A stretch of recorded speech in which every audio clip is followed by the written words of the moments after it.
চাকরি করতে আসছো, চাকরি করবা। তুমি কেন দালালি করবা? তুমি কিসের আন্দোলন করবা? এটা কি তোমাদের বিরুদ্ধে এ রায় হয়েছে? এটা জনগণের পক্ষে। তুমি জনগণের চাকরি করতে আসছো এখানে। জনগণের সকল পক্ষের রায় তোমরা যদি না মানতে পারো, আজকে দিনের মধ্যে যদি তারা এই আন্দোলন, এই সচিবালয় ঘেরাও কর্মসূচি, এই রাষ্ট্রের ষড়যন্ত্র কার্যক্রমের সাথে তারা যদি লিপ্ত থাকে, তাদেরকে এই রাজপথে হাজিরার পেটের তাদেরকে তো ফাঁসি দিতে পারি নাই, এদেরকে ধরে ধরে কালো তালিকা করে ছাত্র জনতার হাতে তুলে দিব। দেখো তোমাদের ফ্যাসিস্ট হাসিনার লোকজন দ্বারা আবার রাষ্ট্রীয় ষড়যন্ত্র হচ্ছে, এদেরকে ফাঁসি দিয়ে দাও, জনগণের হাতে ফাঁসি দিবে। তোমরা এটা ভুলে যাবে না।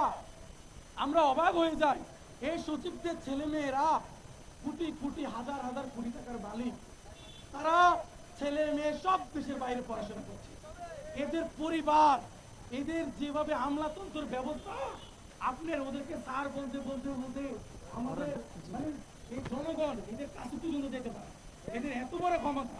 এরা আপনার সংগ্রামী বন্ধুগণ, আপনারা জানেন ডাক্তার মোহাম্মদ ইউনূস এই দেশ সংস্কার ছাড়া কোনো নির্বাচন হতে দেওয়া হবে না।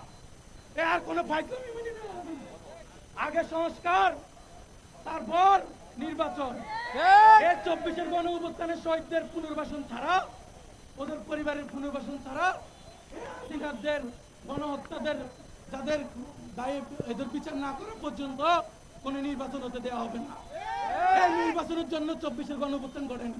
আমরা চাই নির্বাচন ফ্রি ফেয়ার একটা ইলেকশন হোক, তবে সেটা জনগণের ম্যান্ডেট এবং একটা সংস্কারমূলক নির্বাচন এবং একটি 24-এর গণ অভ্যুত্থান যারা আহত নিহত হয়েছেন তাদের একটি পুনর্বাসন ঘটিয়ে একটি নির্বাচন হোক, এটা আমরা চাই। আমরা নির্বাচনের বিপক্ষে নয়, আমরা নির্বাচনের পক্ষে।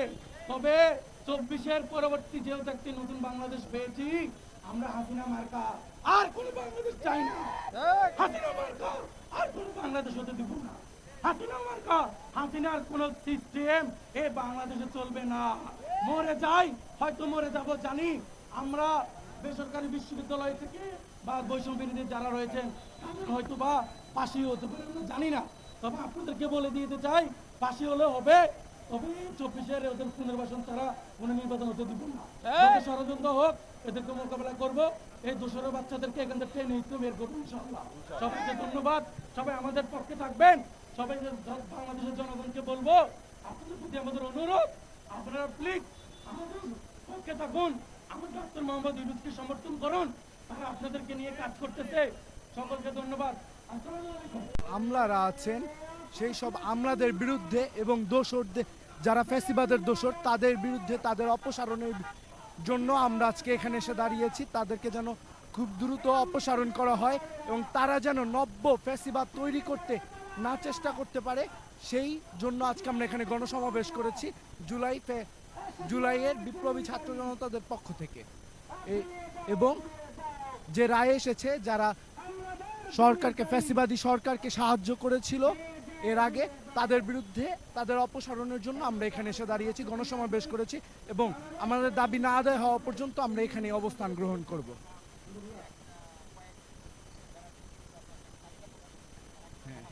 হ্যাঁ, তাদের বিরুদ্ধে আমাদের বলার একটাই, ইন্টারিমের কাছে আমরা আবেদন করছি এবং ইন্টারিমের কাছে আমরা বলছি, বারবার জানাচ্ছি আমাদের আকুতি যে তাদেরকে অপসারণ করতে হবে তাদের জায়গা থেকে, না হলে পরবর্তীতে তারাই আবার নব্য ফ্যাসিবাদের সূচনা করবে। এই আমলারা চিরবন্দোবস্ত স্থায়ী হিসেবে থাকে। এই আমলারা ফ্যাসিবাদদেরকে সহযোগিতা করে, যে সরকার আসে তাদেরকেই তারা ফ্যাসিবাদ হিসেবে গড়ে তোলার জন্য চেষ্টা করে এবং তারা দুর্নীতির সাথে সরাসরি সম্পৃক্ত থাকে। প্রত্যেকটা প্রজেক্টের সাথে তারা সম্পৃক্ত থাকে, প্রত্যেকটা প্রজেক্টে তারা এই ধরনের দুর্নীতিবাজ করে এবং তারা এই যে আজকে যে রাষ্ট্রযন্ত্র যে অবরোধ করা হচ্ছে, রাষ্ট্রযন্ত্র যে নষ্ট করে দেওয়া হচ্ছে, এই কারণে আমরা এখানে এসেছি যেন রাষ্ট্রযন্ত্র যেন কোনোভাবে থেমে না থাকে, রাষ্ট্রের কার্যকলাপ যেন থেমে না থাকে, সেইটা নিশ্চিত করতে আমরা এখানে এসেছি এবং দোসরদেরকে হটাতে আমরা এখানে এসেছি।